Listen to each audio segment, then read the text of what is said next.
Horror stories ask, how do we maintain the safety in our lives, our homes, and our grip on reality when we are victimized by a manifestation of our deepest fears?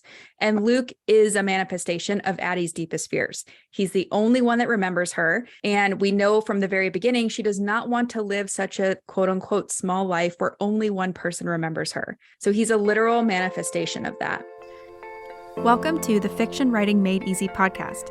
My name is Savannah Gilbo, and I'm here to help you write a story that works. I want to prove to you that writing a novel doesn't have to be overwhelming. So each week, I'll bring you a brand new episode with simple, actionable, and step-by-step strategies that you can implement in your writing right away. So whether you're brand new to writing or more of a seasoned author looking to improve your craft, this podcast is for you. So pick up a pen and let's get started.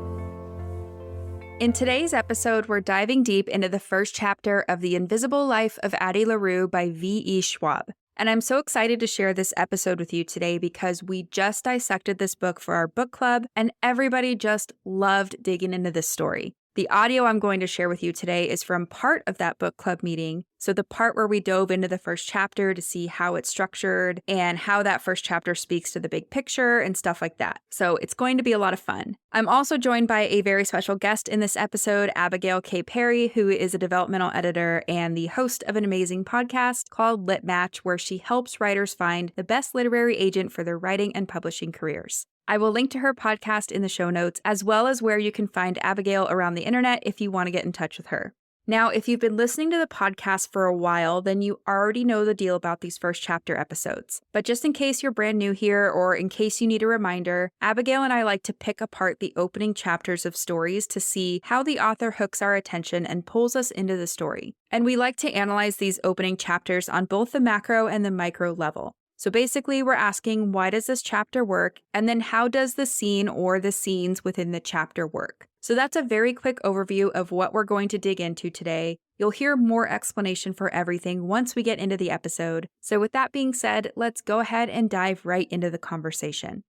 So when we're looking at the first chapter, we like to give a summary of the first chapter. And then if you listen to either of our podcasts, you listen to the Harry Potter episodes with the first chapters, we do a scene breakdown.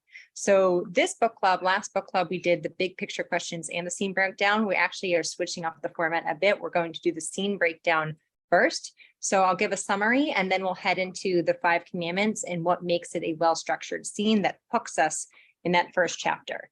So chapter 1 opens up on March 10, 2014 in New York City. A young woman named Addie LaRue wakes up next to a songwriter named Toby. Though they have spent many nights together, he never remembers her in the morning. This is because Addie has a curse that grants her eternal life, but makes it impossible for anyone to remember her the moment she leaves their presence. Embarrassed, Toby assumes that he got too drunk to remember going home with Addie. And meanwhile, Addie plays a song on the piano that Toby does not remember, but that they've been working on and writing over the past few days. Without the ability to bring pen to paper herself, this is how Addie leaves her mark over the years by inspiring artists and musicians. Right. And so yeah, go ahead, Abigail. Yeah. So then what we do here when we're looking at the well-structured scene, these are what we call the 5 commandments of storytelling. We've pulled them from 2 big resources, Robert McKee's Story and the Story Grid. So both of these use the 5 commandments, and it helps us understand why a scene has changed, because at its very core, a story and a scene needs to change. We need to see that the plot is moving forward and that characters are being developed. And through that change, we can identify if a scene works. So we'll go ahead and break down what those commandments are if you're unfamiliar with them, and specify how we think the scene applies to them.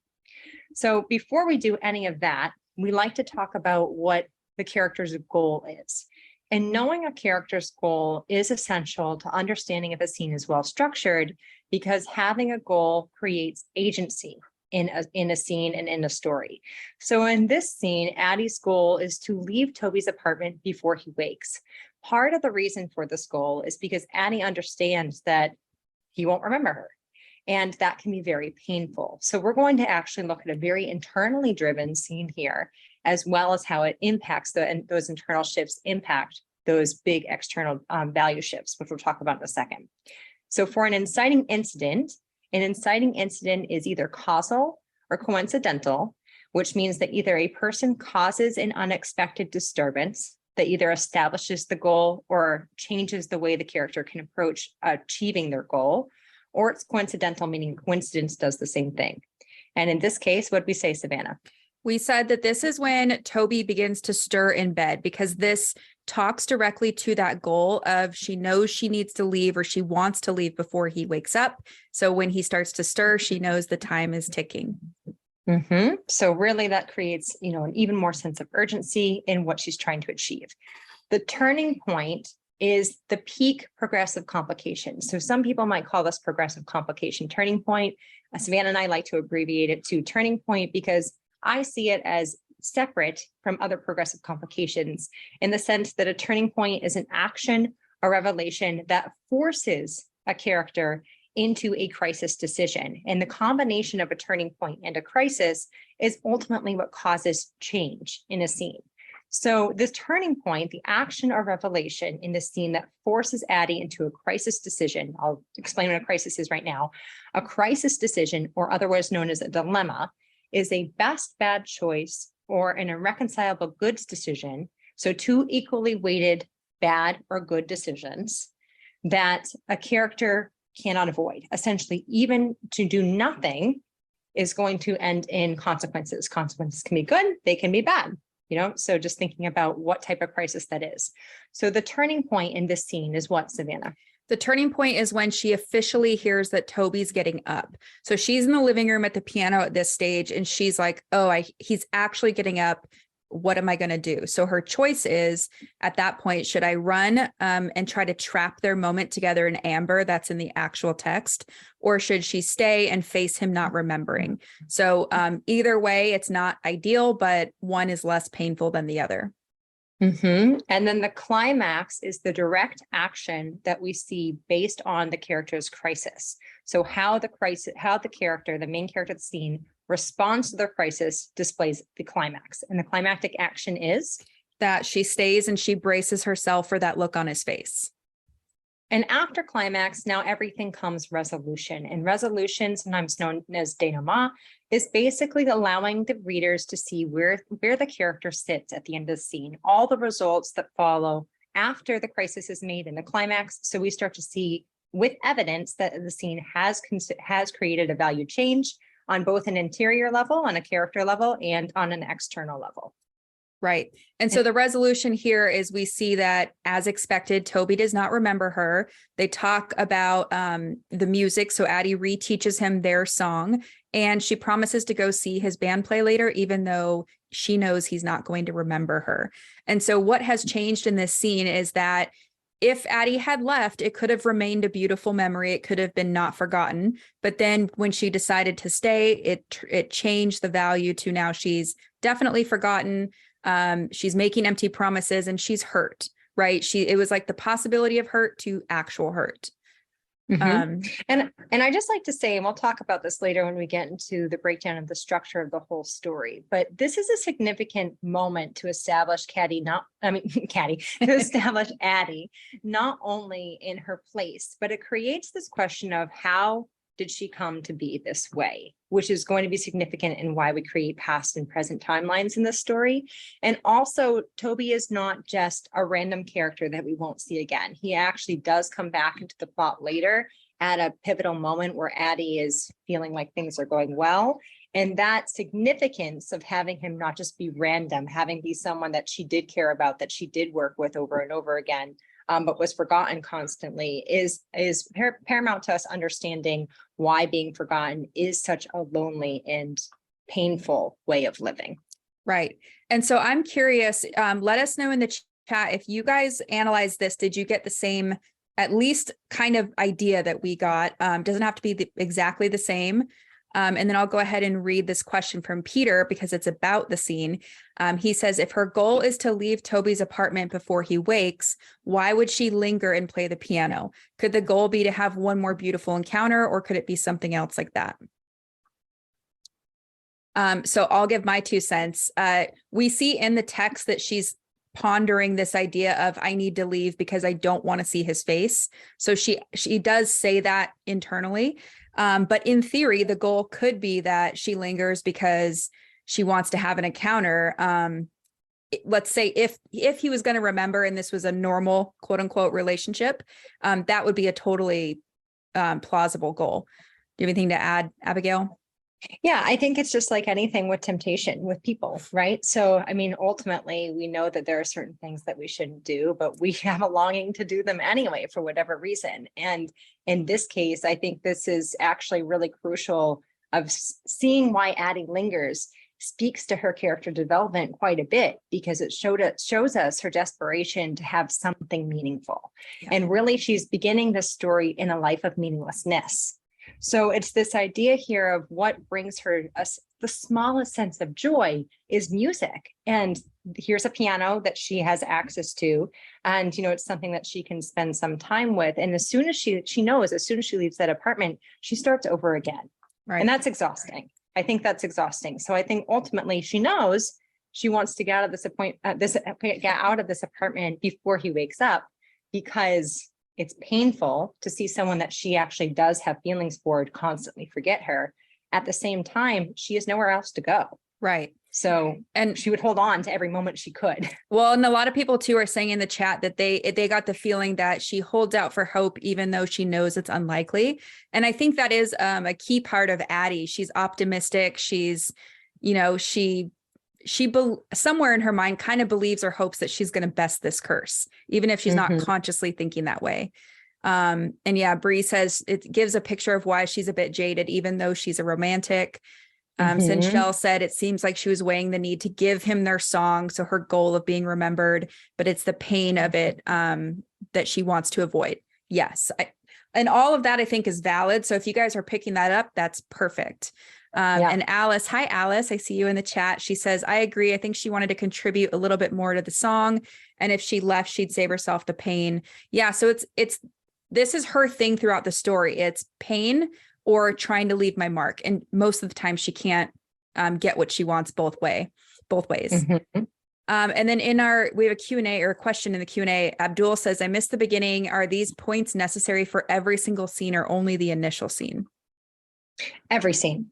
So all scenes are about change. So we need to see that there's a value change, which means that there's going to be a change in character internally, and there's going to be a change externally. And both of these changes will speak to how it influences and impacts the big picture change. So we always, on a scene level, are looking for the idea of, does the scene change?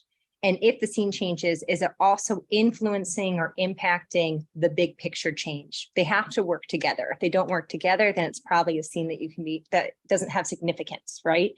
The other thing that I like to say about scenes is that when we're looking for this source of change, that's important and valuable. And we don't necessarily, you and I might not necessarily come up with the exact same perfect words to describe the change.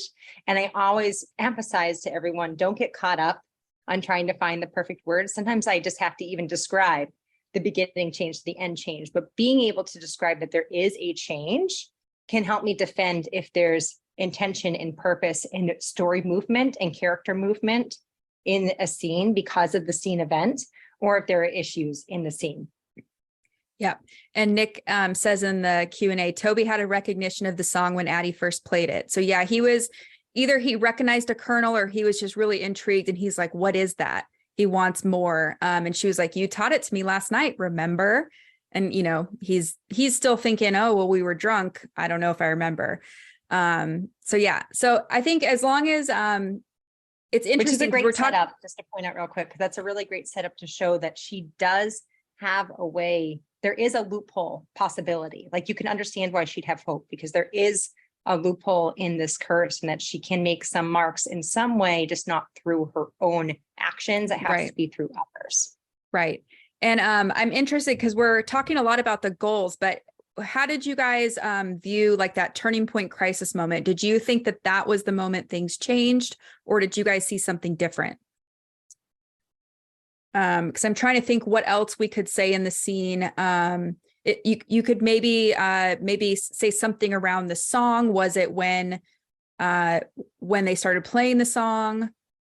in theory, that there's a change there, right? Because Toby didn't know that part and now he's learning it. But I think we're all kind of seeing that it needs to be around this ability to make a mark and this pain that she feels. So I think that's great that we're all kind of coming to the same thing here. Okay, so let's go into. I'll add just because there was that question about scenes. The other thing that I had on the top of my head that I forgot to say is that Savannah and I like to also emphasize that scenes are not the same thing as chapters. In this case, there is one scene, one chapter, but in some cases, there might be a scene over a couple chapters or partial chapters. So it's important if you're plotting out your story to plot in scenes versus chapters. Yeah. And so for this next part, we're going to go into some questions that we like to look at for our opening chapters or our scenes. But we also use these to kind of just talk through the big picture. So all these questions come from Paula Munier's The Writer's Guide to Beginnings. It's a great book. If you guys aren't familiar, let me see if I grabbed a link. I did not, but we'll put a link in the resources for later. And the first question here is, what genre is this? So we're going to talk about genre in two different ways. We're going to talk about the commercial genre. So this is like the sales or that marketing category, and then the content genres, or what type of content actually makes up a book. So if you look on Amazon, Addie LaRue is marketed as a historical fantasy novel. That's, that's where it would sit amongst other books like it in that section. But we chose to analyze this as a mixture of the horror content genre and the worldview internal genre. And we're going to get into why in a second, but I'm really curious your initial reactions hearing that we analyze this as a horror content genre. So let us know in the chat, because we debated this 4 days.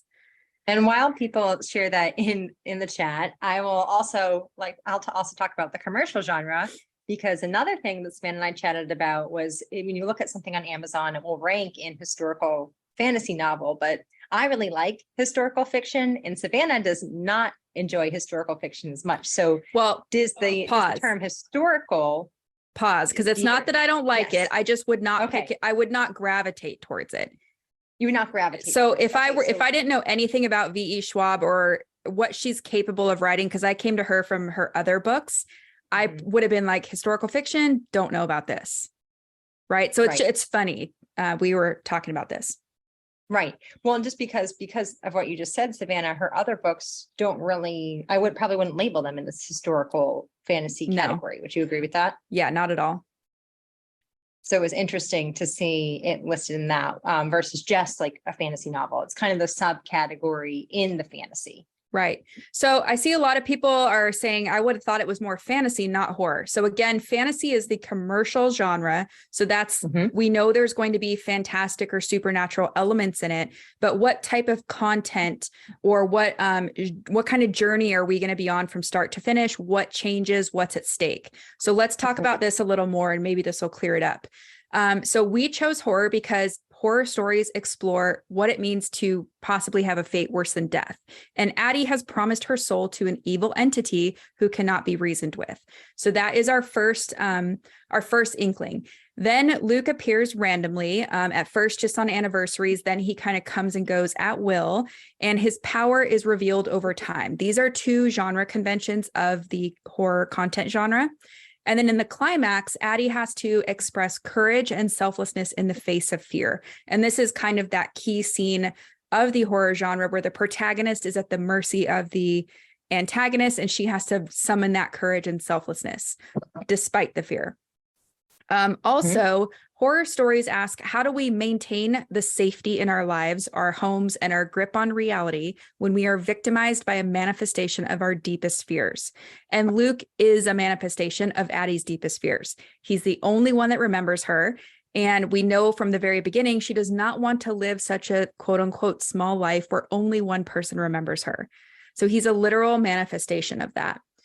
Anything you want to add here, Abigail?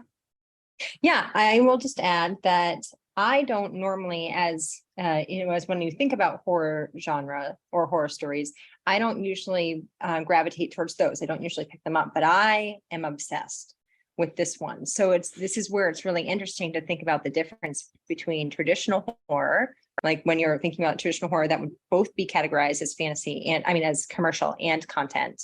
And why we debated about this one so much is because ultimately, when you're looking at it as a writer, when you're looking at it from a structure standpoint, and what are some key conventions? What are key obligatory scenes? What are some key ideas, big takeaways from the genre? It's ideal to be able to select a content genre in the sense that this is ultimately the genre that probably drives the big picture. And I think one of the reasons why I love The Invisible Life of Addie LaRue so very much is because while it does have, and I would support that it is the content genre of horror, it is so tightly woven and layered with other genres. The love story in here is undeniable. The internal story in here is undeniable. So there's in the society, we debated a lot. We almost picked society actually as the content genre over horror.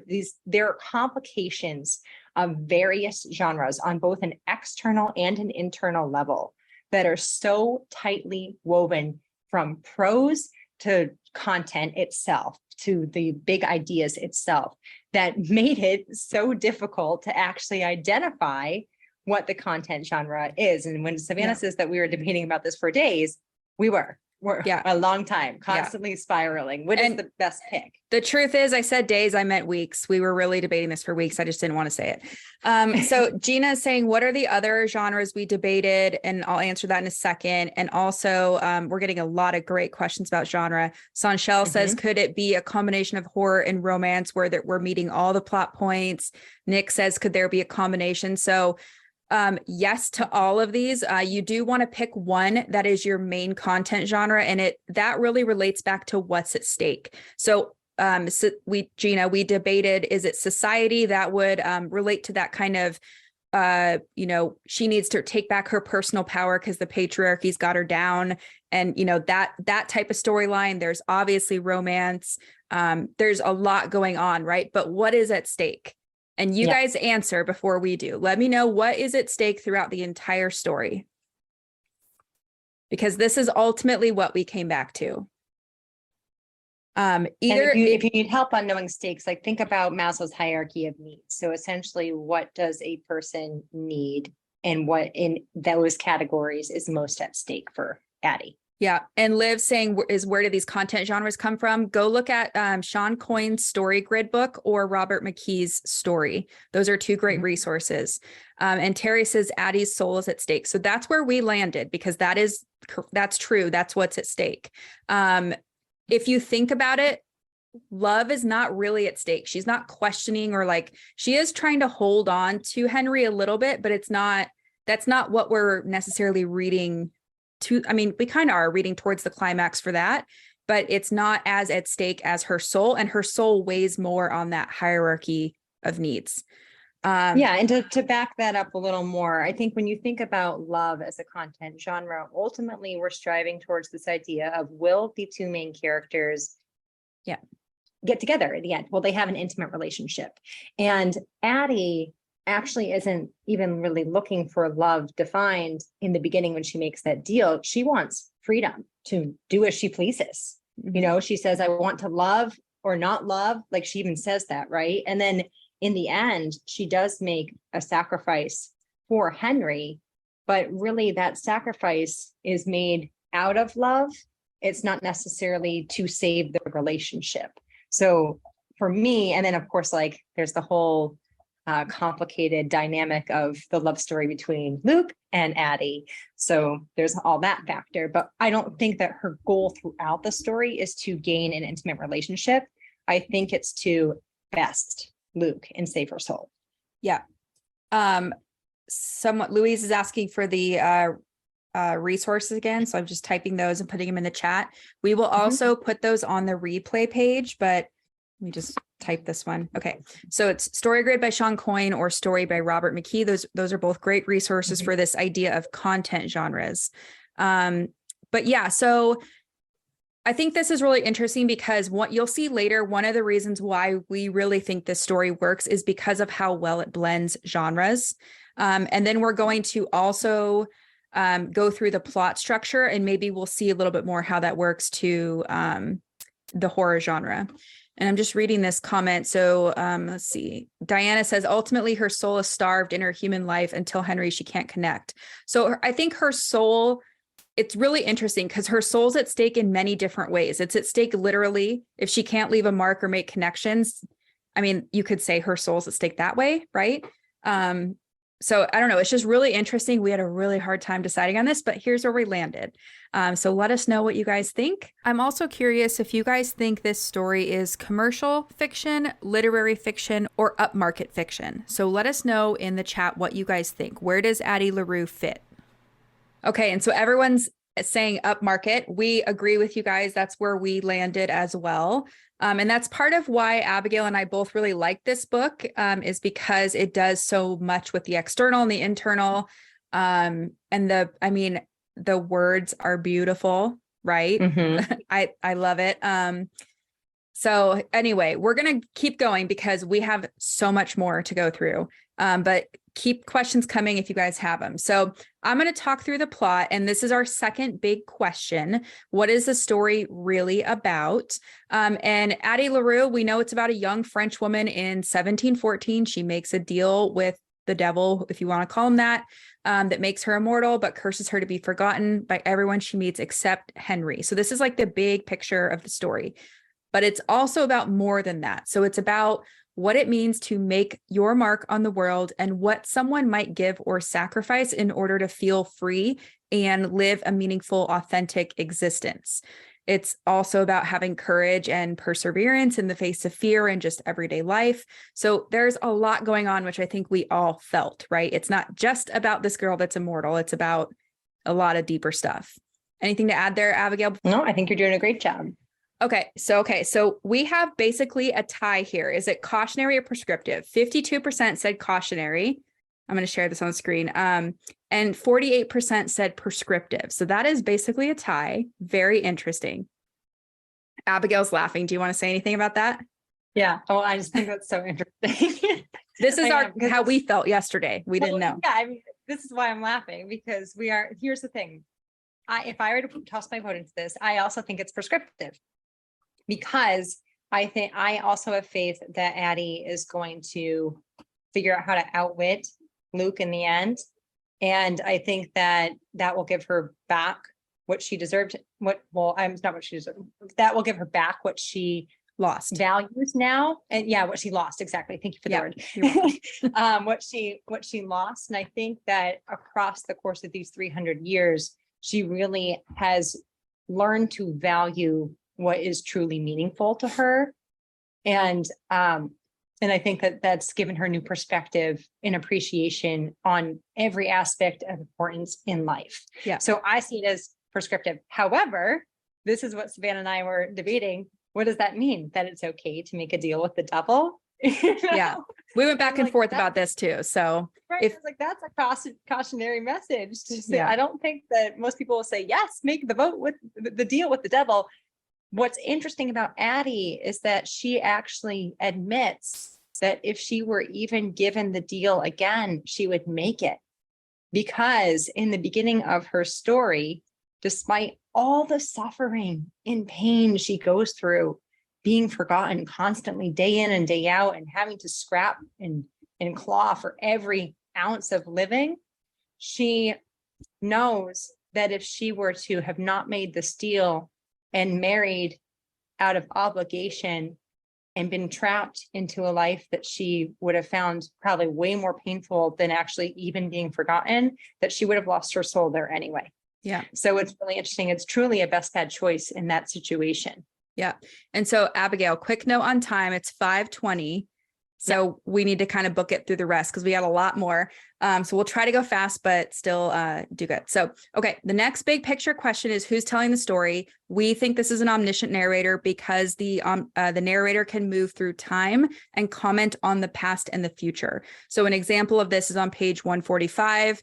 7 years from now, Addie will see a puppet show being put on in a Paris square, a curtain cart with a man behind, hands raised to hold aloft the little wooden figures and their limbs dancing up and down with twine. And she will think of this night this dinner. So this is an omniscient narrator saying in the future, she will see this. And when she does, she'll think of this dinner. Anything to add there, Abigail? Just the omniscient is really hard as Yeah. a point of view to write personally. You have to spend a lot of time mastering this.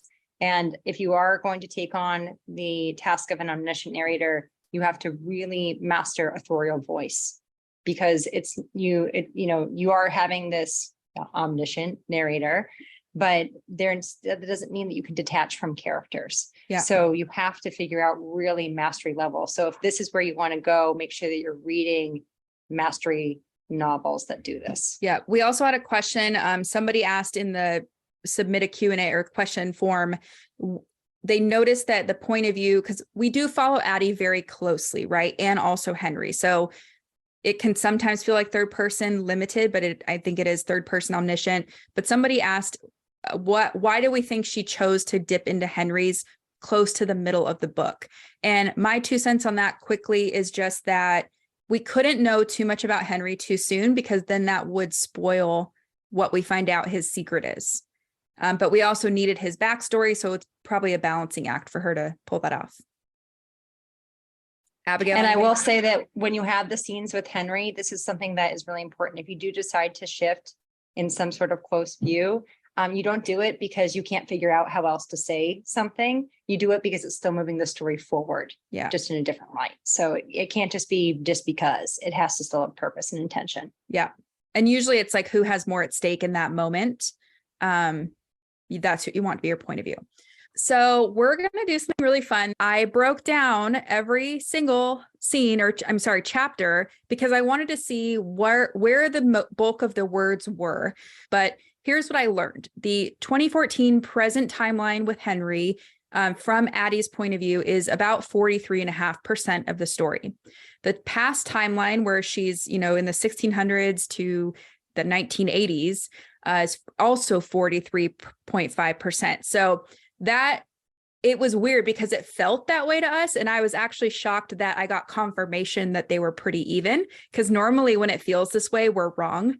It's like, oh no, this one's 90% of the story and this one's, not. So we were pleasantly surprised by that. And then Henry's little blip into the past is 13%. So we're not going to break this one down, but we can talk about it later if you guys want. Okay, so the next big question is, which character should we care about the most? So we instantly know Addie's our girl on page 1 in chapter 1. And we empathize with her in both timelines, because in the beginning of the 1700s or 1600s, she wants to make her own choices and be free. We relate. We want the same for her and for ourselves. In 2014, she's been lonely for 300 years and she wants human connection. So again, we relate and we want her to find happiness. We pulled these little slides just to show what their goal is, what conflict they face. So the goal for Addie is, at first, she wants autonomy. She wants to be free to make her own choices about her life. And then after the deal, she wants to be remembered. The conflict she faces is that she's stubborn internally. Obviously, the external conflict is Luke and people not remembering her. But this stubbornness is sometimes a gift or an obstacle, depending on how we're looking at it and how she uses it.